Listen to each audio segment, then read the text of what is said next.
Ideologically जो समुदाय सबसे बड़ा दुश्मन है बीजेपी का, जो बीजेपी को हरवाने के लिए हमेशा वोट करता है, यादव तो वोट भी करता है बीजेपी को लोकसभा में, तो यादव आरजेडी से ज्यादा वोट बीजेपी जेडीयू को करता है। मुसलमान तो जी। कभी वोट नहीं करता है, लेकिन उसके लोग तो नहीं मारे जा रहे हैं, उसके लोगों का तो इनकाउंटर नहीं हो रहा है उसमें, उनके इनकाउंटर्स की संख्या कम है, और हिंदुओं में जो कोर वोट है भूमिहार ब्राह्मण कुशवाहा उसका इनकाउंटर ज्यादा हुआ है। तो ये आंकड़े अपने आप में ये कहानी बता रहे हैं कि ये कोई बायस, ये कोई राग द्वेष, कोई पूर्वाग्रह नहीं है, आइडेंटिफाई करके नहीं मारा जा रहा है कि यादव है उसको मारा जा रहा है। अगर ज्यादा मारे गए हैं तो अनुपात ज्यादा है, इस बात को सिंपल शब्दों में वो समझ लेते तेजस्वी यादव, लेकिन उनकी अपनी राजनीति के लिए उनकी पोजिशनिंग ठीक नहीं,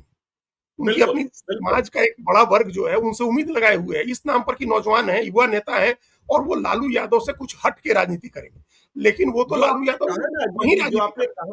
जो आपने कहा ना कि आपके साथ जो लोग बैठे थे, जिन्होंने चर्चा की कि यदि लालू की राजनीति का रास्ता अख्तियार करेंगे तो फिर सफलता नहीं मिलेगी। आप याद कीजिए 2005 1990 से 2005 के दौर को देखिए, कई लोग हमारी निंदा भी करते हैं, लेकिन जो कटु सत्य है, मैंने तो क्राइम रिपोर्टिंग की है, 1990 से 2005 में जितने बड़े गैंगस्टर थे उनमें किन जातियों का बोलबाला था, लेकिन मुख्यमंत्री रहते हुए लालू यादव ने और राबड़ी देवी ने या तो उनके खिलाफ बहुत कठोर कार्रवाई नहीं की, या कठोर कार्रवाई करने में सफल नहीं हुए, जिसके कारण बिहार आक्रांत रहा, या दूसरे लोग यह भी कहते हैं कि उन्हें इसलिए छूट भी मिली रही कि उन गैंगस्टरों के आक्रांत से दूसरा जो वर्ग था वह गोलबंद हुआ, जिसका राजनीतिक फायदा लालू यादव और राबड़ी देवी की सरकार को मिला। और आज भी हमने जो प्रारंभ में ही कहा कि जितने बाहुबलियों के नाम लिए जाते हैं और लोग कमेंट सेक्शन में लिख देते हैं कि इनको कब इनकाउंटर करोगे, ये जब इनका बोलबाला था तो यह वह दौर तो 1990 से 2005 का ही था। अब तो इन्होंने राजनीति का चोला पहन रखा है अजीत जी। हाँ हाँ बिल्कुल, और ऐसा नहीं है कि बिहार के लोग उन लोगों को नहीं जानते हैं, बिहार के लोग उन लोगों को जानते हैं, उनका इतिहास जानते हैं, अनेक उनसे प्रताड़ित हुए लोग आज भी हैं। तो उसका एक राजनीतिक नुकसान तो अभी तक भुगत ही रही है ना आरजेडी। आरजेडी को किस इसी बात का तो ज्यादा नुकसान है, जाति का तो कम नुकसान है। जाति में जो लोगों को परेशान करने वाले लोग थे, जिन लोगों ने लोगों के साथ अच्छा व्यवहार नहीं किया, सार्वजनिक जीवन में जो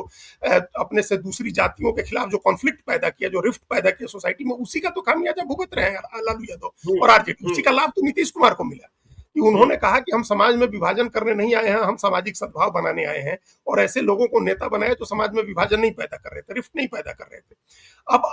अब वापस तेजस्वी यादव वही राजनीति लेकर के आ रहे हैं।